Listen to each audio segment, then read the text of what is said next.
안녕하세요, 장희택입니다. 뉴욕 오토쇼를 정리하는 기분으로 이번 쇼에서 주목받았었던 차 중에 좀 빠른 차, 스포츠카 이런 것만 좀 정리해서 들려드릴게요. 미디어 오토. 일단 이번 뉴욕 오토쇼를 통해서 처음으로 세상에 나온 오스트리아의 스타트업 회사 데우스, 요 회사의 첫 차 바이엔, V-A-Y-A-N-N-E, 바이엔. 이게 무려 2200마력의 토크가 203.9kg 포스미터. 엄청납니다. 최고 속도가 시속 400km, 그리고 1.9초 만에 시속 100km가 된다는 아주 준수한 하이퍼카예요. 이탈리아를 대표하는 자동차 디자인 전문 회사죠. 요 이탈 디자인, 포니, 엑셀, 이런 거 우리나라 차도 많이 디자인했던 요 이탈 디자인에서 디자인을 했는데, 생긴 게 조금 좀 약하긴 하죠.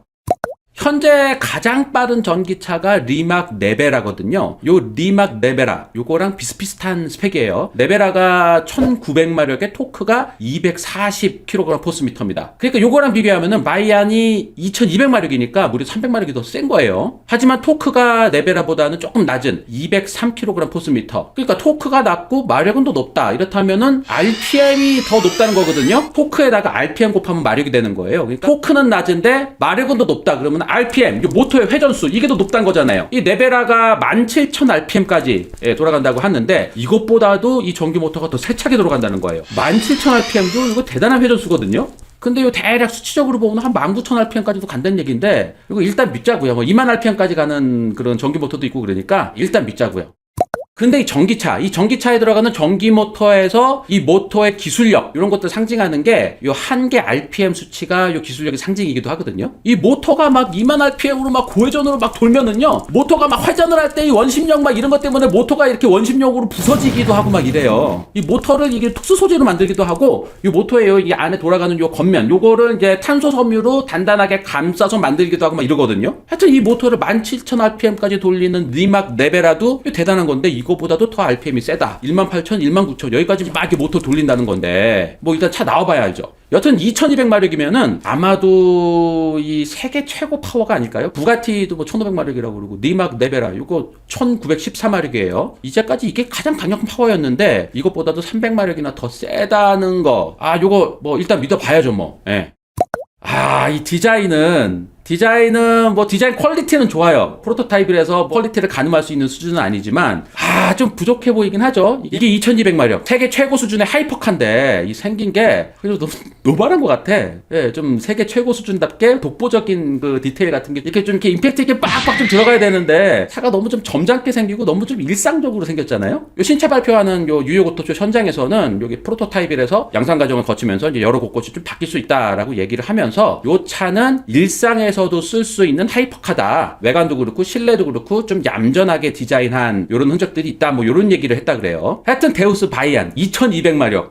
전기 모터가 18,000, 19,000rpm까지 막 하는 요거 일단 믿어보죠 뭐. 일단 진짜 나오면은 대박인 거고.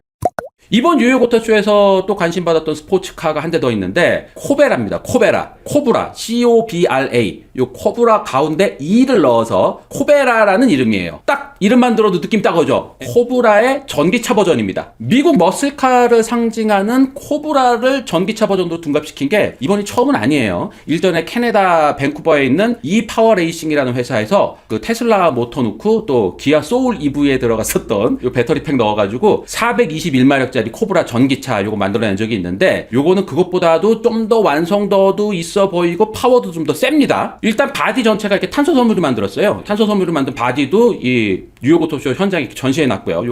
이거를 성인 남자가 이렇게 들 수 있을 정도의 무게라고 합니다. 그리고 이걸 엔진룸이라 그래야 되나, 이거 모터룸이라 그래야 되나, 아니면 뭐 배터리룸이라 그래야 되나, 하여튼 요 본닛 요거 열면은 탄소 섬유로 감싸 뭔가가 막 이렇게 딱 멋지게 이렇게 딱 자리 잡아 있는데, 요 안에 이제 전기 모터가 600마력을 낸다고 합니다. 600마력. 근데 뭐 수치나 이런 것들은 뭐 이 정도면 뭐 잘 나가겠네 이건데, 수동 변속기 달린 게 좀 특이하다 그랬었잖아요. 그래서 현장에서 우리 투파원이 물어보니까, 이게 실제로는 그 일반 전기차랑 똑같이 변속기 없이 그냥 감속기만 물려 있는 그런 형태인데 기어봉을 이렇게 툭툭 치면은 마치 팁트로닉 변속기처럼 이렇게 되는 것처럼 이렇게 좀 느낌을 냈다 그러더라고요. 전자적으로 8기통 배기음을 이렇게 인공적으로 만들어냈는데 이게 변속되는 것에 따라서 이렇게 소리도 이렇게 바뀌고 또 차도 거칠게 변속되는 느낌이 이렇게 울컥울컥거리면서 좀 나오는 요런 느낌이라고 해요. 요거 듣기만 해도 실제 느낌이 어떨지 상당히 궁금한데 요거 인공적으로 수동 변속기에 이런 울컥거림이라든가 배기 사운드라든가 이런 거를 전자적으로 이렇게 냈다. 이질감 없이 잘 냈으면은 이거 다른 차에도 많이들 뭐 테슬라에도 이런 거 막 넣어주면은 테슬라도 상품성 훅 올라가거든요.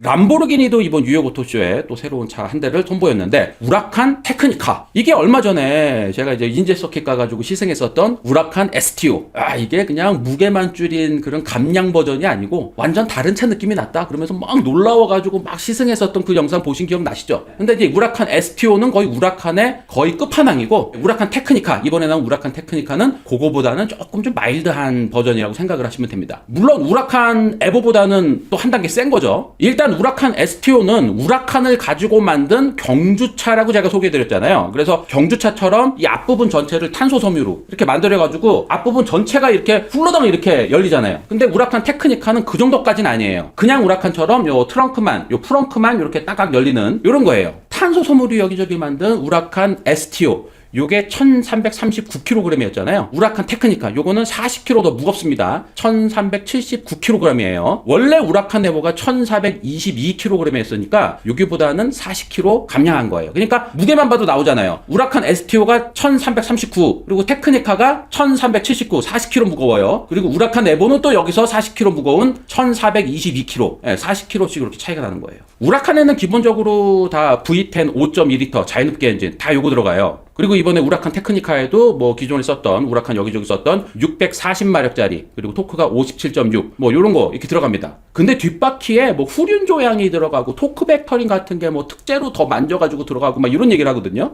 그러면서 뭐 운전자의 의도를 먼저 알고 뒷바퀴가 반응을 해가지고 아주 슈퍼카임에도 불구하고 상당히 차가 먼저 알아서 반응한다 뭐 이런 얘기를 하고 있다. 테크니카적으로 상당히 진보했다. 그래서 이름이 테크니카다 뭐 이런 얘기를 해요. 우라칸 테크니카의 앞모습, 이거 좀 인상 깊죠? 헤드램프 요 부분에 이렇게 검은색으로 이렇게 삼각으로 나뉘는 요거는 람보르기니 시안, 람보르기니의 하이퍼카죠? 람보르기니 시안에서 가져온 요 삼각형으로 이렇게 나뉘는 요런 디테일들을 넣어서 최신형 람보르기니 같은 느낌을 냈습니다. 시속 100km까지 요 우라칸 테크니카는 3.2초 걸린다 그래요. 우라칸 STO가 3초 걸렸잖아요. 그리고 우라칸 에보는 한 3.4초 정도 나왔거든요. 그러니까 요것만 봐도 우라칸 에보랑 우라칸 STO 요 사이에 포진하고 있는 모델이라는 게 딱 나오잖아요. 요 우라칸 테크니카도 조만간 우리나라에 들어오면은 그때 직접 시승하면서 좀 더 상세한 얘기를 전해드리면서 일단 오늘 마무리를 하려고 그러는데 이 뉴욕 오토쇼를 저희가 특파원까지 보내면서 이렇게 좀 요래저래 좀 콘텐츠를 많이 만들어 보려고 그랬는데 사실 콘텐츠가 그렇게 많이 나오질 않았습니다. 일단 신차가 그렇게 많이 나오질 않았어요. 이 모토쇼가 갈수록 시들시들해져가지고 큰일이에요. 사실 뉴욕 오토쇼가 이 정도까지는 아니었거든요. 그래도 미국을 대표하는 3대 모토쇼 중에 하나였습니다. 게다가 뉴욕 오토쇼는 미국에서 가장 오래된 모토쇼예요. 뉴욕 오토쇼가 1900년에 처음 열렸습니다. 세계 최초의 모토쇼가 파리 모토쇼인데 파리 모토쇼가 1898년도에 열렸어요. 그러니까 2년 뒤부터 뉴욕 오토쇼가 열렸던 거예요. 그러니까 뉴욕 오토쇼가 미국 자동차 문화의 시작이다라고도 볼 수 있는 거예요. 뉴욕은 미국 전체를 보더라도 이 시가지가 가장 먼저 이게 형성된 도시잖아요. 유럽인들이 미대륙 발견하고 이렇게 미대륙으로 들어가는 시작이 뉴욕입니다. 그래서 이 뉴욕에서 여러 가지 무역도 발생되고 막 이러면서 돈이 오가다 보니까 여기 은행도 생기고 그러면서 증권가도 생기고 그래서 뭐 월스트리트도 이 뉴욕에 있는 거잖아요.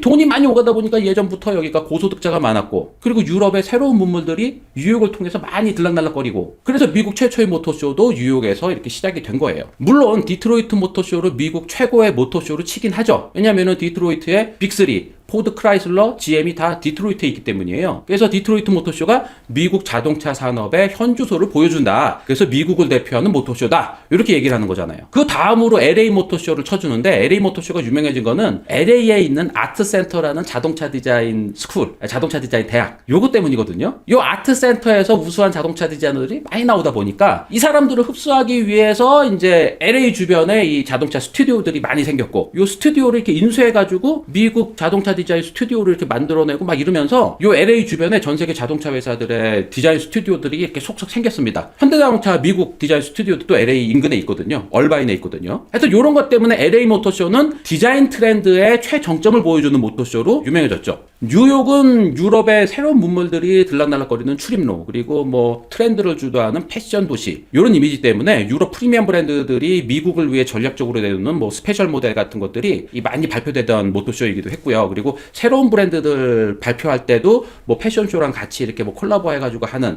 이런 다양한 시도를 많이 했던 모터쇼입니다. 근데 이번에 뭐 불참하는 회사들도 많아졌고, 그리고 특히 독삼사 벤츠, BMW, 아우디 다 불참했잖아요. 예, 그래서 이 뉴욕 모터쇼의 위상이 좀 많이 좀 떨어져 있는 상태이긴 합니다. 그 와중에 이 현대기아가 좀 그래도 좀 선방해줬죠. 팰리세이드 부분 변경 모델이랑 텔루라이드 부분 변경 모델, 요거 나란히 내놓으면서 그나마 좀 많이 조명을 받았습니다. 뭐 텔루라이드나 팰리세이드 모두 미국에서 상당히 인기리에 잘 팔리는 차거든요. 추가금을 내야 살 수 있을 정도로 두 차종 다 미국에서 인기입니다.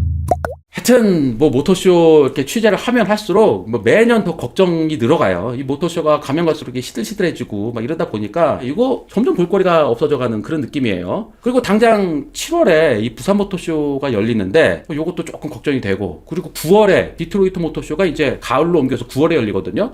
디트로이트 모터쇼는 사실 매년 갔었습니다. 매년 미국까지 가서 다 현장 취재해가지고 했었는데 이걸 갈까 말까 고민 중이에요. 이 디트로이트 모터쇼도 현장에 가가지고서는 이렇게 딱딱 보여드리려고 그러는데 현장에 딱 갔는데 별로 볼거리가 없어가지고 거기서 막 이렇게 머리 막 쥐어뜯으면서 고민하고 막 이럴 것 같아가지고 또 고민 중입니다. 일단 오늘 여기까지만 보내드리고요. 좀 더 고민해보도록 하겠습니다. 고맙습니다. 미디어 오토. 미디어 오토. 미디어